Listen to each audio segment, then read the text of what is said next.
এটা হচ্ছে আজকের কাজের একটা টার্গেট নিয়েছি যে এটা আজকে করব। তো যাই হোক, সকালবেলা চেষ্টা করলাম, পেলাম না।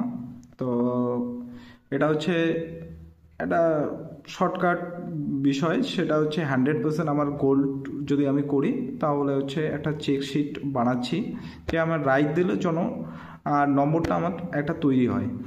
তো এখানে চার্ট, গোল 100%, তারপরে হচ্ছে ডান ওয়ার্ক, তারপরে চেক লিস্ট, তারপরে হচ্ছে টাস্ক লিস্ট চেক, তারপরে হচ্ছে প্রোগ্রেস। তো এখানে টাস্ক দেওয়া আছে 1 থেকে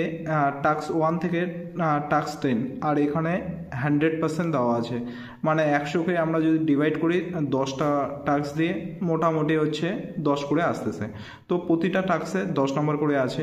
আর প্রোগ্রেস এখানে হচ্ছে এই যে 0 আছে এখন, সেটাকে আমি এখন ক্লিক করলাম, দেখবেন যে 10 হয়ে গেল। দ্বিতীয়তে আমি ক্লিক করলাম, 20 হয়ে গেল। তৃতীয়তে আমি ক্লিক করলাম, সেটা হচ্ছে 30 হয়ে গেল। মানে 4 নম্বরে আমি ক্লিক করলাম, 40 হয়ে গেল। 5 নম্বরে ক্লিক করলাম, 50 হয়ে গেল। আরে সরি, 50 হয়ে গেল।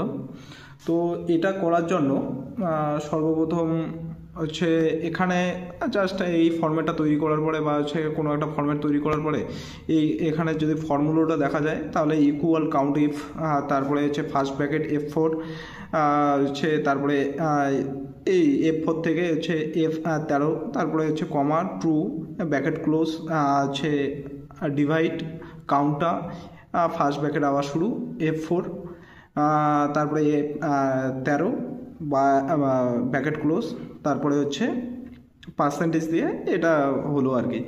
এখানে যদি আরও দেখাই যে 6 নাম্বারটা টিক মারলাম, সাইড হয়ে গেল, এরকম করে। এটা সকালবেলায় আমি হচ্ছে মাইক্রোসফট এক্সেল 2007 করছি, সেখানে চেক বক্স খুঁজে পাইনি, অনেকটা খোঁজাখুঁজি করলাম তো পেলাম না। তারপরে একটু কাজ, ডিউটি ছিল, ডিউটি করে আসার পরে একটু এই যে এখন করতেছি যেটাতে, সেটা হচ্ছে M365 কোপাইলটে। তো এটা বেটার আছে। তো টার্গেটটা আমার কমপ্লিট হলো, যাই হোক।